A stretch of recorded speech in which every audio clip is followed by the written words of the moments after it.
अस्सलाम वालेकुम किसान भाइयों, बिन्यामिन शौकत हाजिर है और आप किसान न्यूज़ देख रहे हैं। आज का मुख्तसर प्रोग्राम मकई की कीमतों के बारे में। मैं आप सबको मुबारकबाद देना चाह रहा हूँ कि आप लोगों ने एक ट्रेंड बनाया हुआ है कि स्टोर योर मेज, मकई को स्टोर करें, मकई को स्टोर करें, तो वो कामयाब हो रहा है। इस वक्त मार्केट में आहिस्ता आहिस्ता कीमतें ऊपर जाना शुरू हो चुकी हैं। आप ये अंदाज़ा लगाएं कि जब किसान के पास अभी मकई नहीं आई थी, यानी मकई पकने वाली थी, तो उस वक्त मकई का रेट मुख्तलिफ मार्केट्स में 4,000 रुपये फी मन तक पहुंच चुका था। और जो ही किसान ने मकई मंडी में फेंकी तो रेट 2,000 पे आ गया, यानी 50% तक रेट गिर गया है, यानी 4,000 वाला 2,000 पे आ गया है। तो हमने पहले भी एक वीडियो के जरिए आप लोगों को दरख्वास्त की थी कि ये जो स्टॉकिस्ट हैं, स्टॉक करने वाले हैं, उनको अमीर बनाएं, अपने ऊपर थोड़ी तंगी काटें, अपनी मकई को स्टोर करें कुछ देर के लिए, या आहिस्ता आहिस्ता मार्केट में रेट सेट हो जाएगा।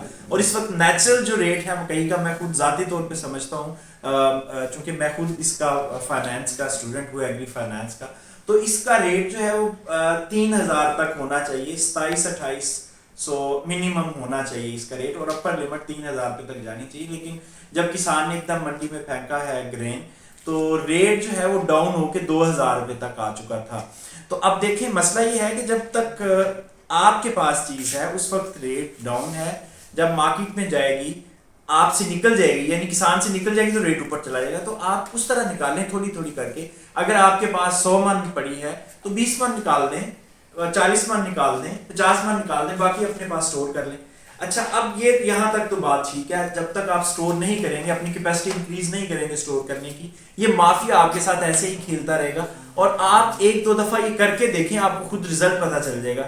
अच्छा, दूसरी बड़ी अहम बात जो मैंने आज आपसे करनी है वो ये है कि स्टोर तो करें आप, लेकिन किस तरह करें। यहाँ हमें कुछ कंप्लेंट्स आई हैं कि हमने स्टोर किया था और उसको फंगस लगना शुरू हो गया। तो किसान भाइयों, मैं बताऊं कि ये जो सीजन है इसमें नमी हवा में ज्यादा हो जाती है नेचुरली, क्योंकि बारिशें होती हैं। जब बारिश हो, ये प्री मानसून शुरू हो चुका है, तो जब बारिशें होती हैं तो हवा में नमी ज्यादा हो जाती है। जब भी हवा में नमी ज्यादा हो तो जो ग्रेन होता है उसमें नमी की मिकदार ज्यादा होती है, जिससे फंगस लगता है।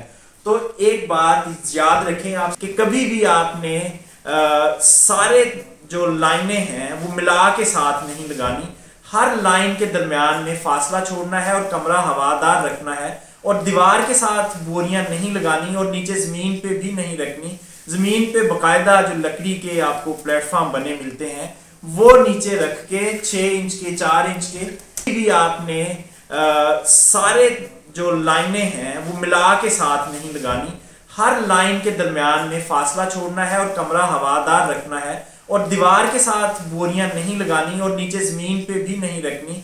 जमीन पे बाकायदा जो लकड़ी के आपको प्लेटफॉर्म बने मिलते हैं वो नीचे रख के 6 इंच के, 4 इंच के, कम से कम 4 इंच उनकी हाइट हो, वो रख के फिर आप ऊपर मकई का एक लाइन लगाएंगे, एक रॉ लंबी खड़ी करेंगे, फिर बीच में फासला छोड़ेंगे, फिर रॉ लंबी खड़ेंगे, या कम से कम 2 को मिला के बीच में रॉ खाली छोड़ दें जिसमें एक बंदा चल फिर सके।